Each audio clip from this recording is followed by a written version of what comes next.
في 2019 نزل فيلم الجوكر، ورغم ان البطل بتاعه كان هو المجرم، قتل ناس كتير جدا في الفيلم، قتل امه، قتل صاحبه، قتل ناس في القطر، وقتل الدكتوره اللي بتعالجه، الا ان الناس كلها كانت متعاطفه معاه. طب فاكرين يوم الاثنين 20 يونيو 2022 حصلت حادثه هزت مصر كلها؟ فاكرين نيره اشرف الله يرحمها يا رب؟ فاكرين القضيه بتاعتها؟ وقتها في ناس كتيره قوي تعاطفت مع القاتل لدرجه ان كانوا بيلموا من بعض عشان يجيبوا له محامي. انا اقدر افهم ليه ممكن رجاله تتعاطف مع محمد، لكن السؤال الحقيقي ليه ممكن ستات تتعاطف مع محمد؟ هسأل السؤال بطريقه تانية، ليه ممكن اتعاطف مع حد بيعمل جريمه انا شخصيا وارد اكون ضحيتها الاسبوع الجاي مثلا؟ هقول لك الاجابه في الحلقه دي، كمل معايا للاخر. نور اباجورتك، يلا بينا.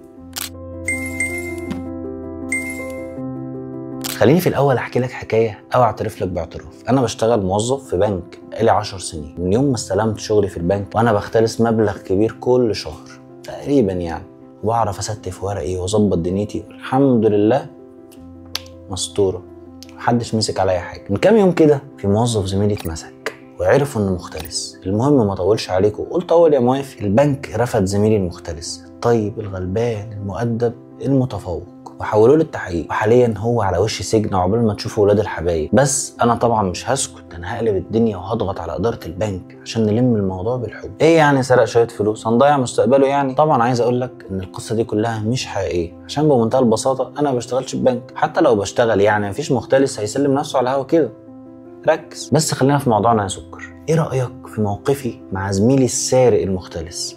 ايه رايك في تعاطفي معاه؟ طبيعي صح؟ مبرر، اصلا انا حرامي زيه. فلما بتعاطف معاه انا في الحقيقه بتعاطف مع نفسي. لما برفض انه يتحاسب على جريمته فانا في الواقع رافض ان انا اتحاسب على جريمتي. طيب تيجي احكي لك حكايه تانية ولا وراك حاجه؟ لا سيب اللي وراك وتعالى انا هحكي. انا موظف محترم جدا مخلص جدا، وعمري ما مديت ايدي على قرش حرام. واحد زميل الله يسامحه ويهديه اختلس مبلغ كبير ولبسها فيا، قمت انا اترفدت من شغلي ودخلت السجن وسمعتي باظت، مستقبلي ضاع. وبعد ما خرجت من السجن عرفت ان زميلي المختلس ده قبض عليه ودخل السجن هو كمان. قمت انا قلت ليه كده؟ حرام يدخل السجن ومستقبله يضيع، ده كان ولد مؤدب ومحترم وطيب. قمت عامل صفحه على الفيس بدافع عنه فيه. ها ايه رايك؟ موقفي ده عامل ايه؟ غامض صح؟ هتسالني ايه علاقه اللي بقوله ده بقضيه نيره وايه اللي فكرني بيها اصلا؟ هقول لك ما لقيتش مثال صارخ اكتر من ده لما حبيت اتكلم عن متلازمه ستوكهولم. متلازمه ستوكهولم دي باختصار هي فيلم الارهاب والكباب بس النسخه السويدي. واحد عامل سطو مسلح على بنك ومثبت فيه كل الناس واخدهم رهاين، يوم ما يتقبض عليه الرهاين دول هم اللي بيشهدوا معاه ويقولوا انه انسان طيب ومحترم ومهذب. ظاهره متكرره لدرجه الملل وما تفرقش كتير عن الستات اللي اتعاملت مع خبر اعدام قاتل نير. الرجاله المتعاطفه انا اقدر افهم دوافعهم، هم متعاطفين مع نفسهم، مع ذكوريتهم، مع عقدهم المركبه. لكن محمد شخصيا مش ابن خالتهم، ودول انا مش هتكلم عنهم اكتر من كده لاني ما عنديش مشكله معاهم. والله انا مشكلتي مع الستات اللي متعاطفه مع القاتل. ليه في ست ممكن تعمل كده مع ان الست دي نفسها ضحيه محتمله اصلا زي نيره كده؟ ممكن في اي يوم جوزها يقتلها ويدفنها في جنينه الفيلا، او اخوها يجيب لها بلطجيه ويصورها عريانه عشان يجبرها تتنازل عن حقها في الميراث، او جيرانها يرموها من بلكونه شقتها عشان شافوا راجل داخل عندها ويطلع في الاخر مفيش راجل ولا حاجه. وطبعا دي كلها امثله من وحي خيال المريض ما بتحصلش في الحقيقه. لسه ما حدش جاوبني ليه الستات بتدافع عن محمد.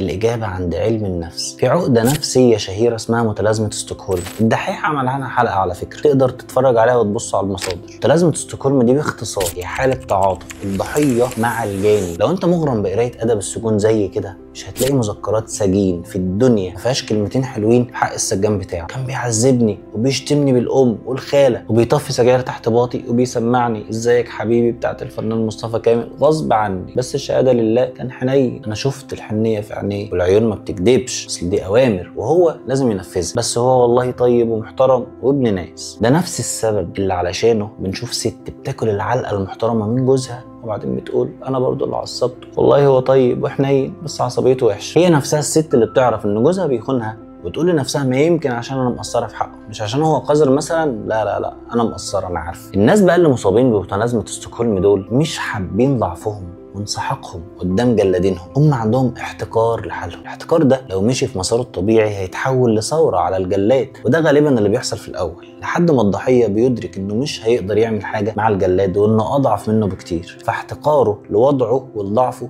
بيتحول لشعور تاني هو التعاطف مع الجاني وتبرير ليه. فاكر المثل الشعبي بتاع الايد اللي ما تقدرش تقطعها بوسها؟ اهو اللي الف المثل ده كان مصاب بمتلازمه ستوكهولم. والله الشخص اللي بيأذيك لازم تكرهه وتكره تصرفه ترفضه. لو لقيت نفسك بتعمل حاجه غير دي كلمني. استناني في حلقه جديده وموضوع جديد، هننور على الاباجور.